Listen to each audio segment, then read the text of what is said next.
moving over to Canada, and our first magician of the evening, the mysterious Michael Likey. Hi there, Michael. Hi, Kevin. How are you today? It's a pleasure and an honor to be back again this time. I'm going to try an experiment. I find that I say this every show, but indeed it is. Each one is an experiment. And this one may be my most difficult one because it will require sensitivity on my part of my fingers, but more so of energy.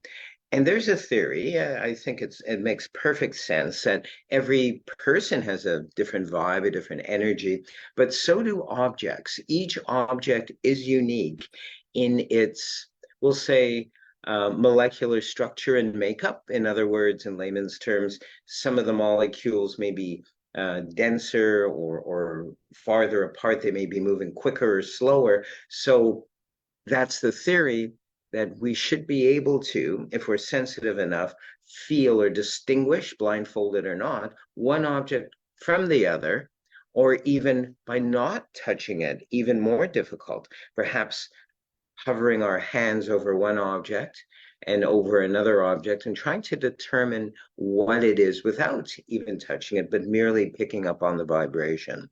This being said, we'll just lower this a titch.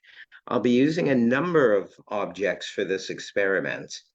And only one of these, one key, and I've marked it for myself because all these keys are identical. There's this one, 6 keys.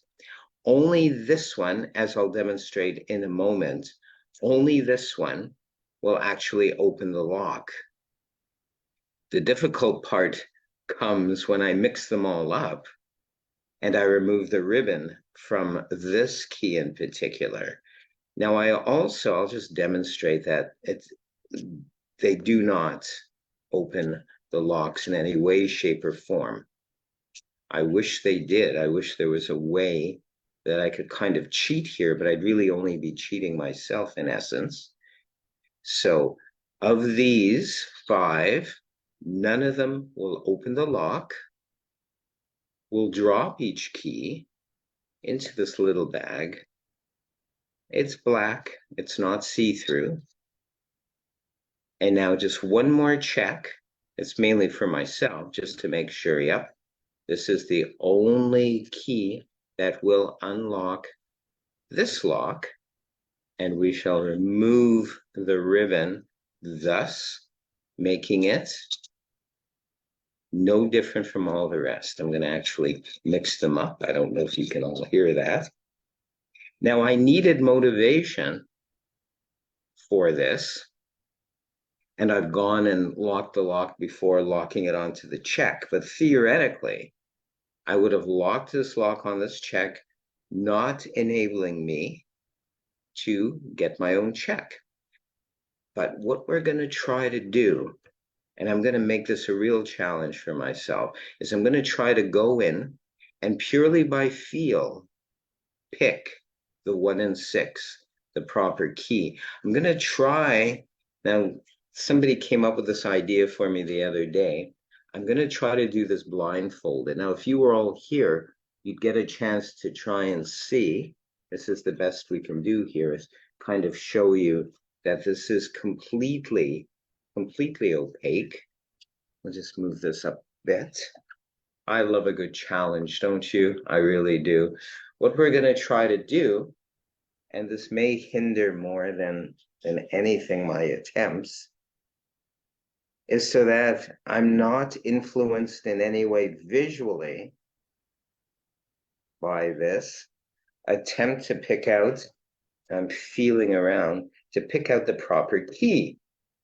Now, it may be purely by coincidence, but I believe the fact that I've got no eyesight right now temporarily, it may make my sense of feeling, my sense of energy a little bit easier. It may heighten other senses, if you will.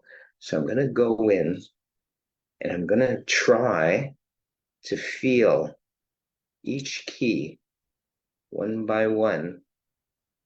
See, I should have rubbed a little extra hard one of those keys, the one that theoretically is the correct one. This is almost impossible. I'm not sure if this is correct or not. I'm not sure at all. But if this works, folks, you're going to witness a minor miracle. And there we go. I did succeed. 1 in 6. Thank you so much. Thank you, Dr. Michael. And I will keep my keys well out of your reach.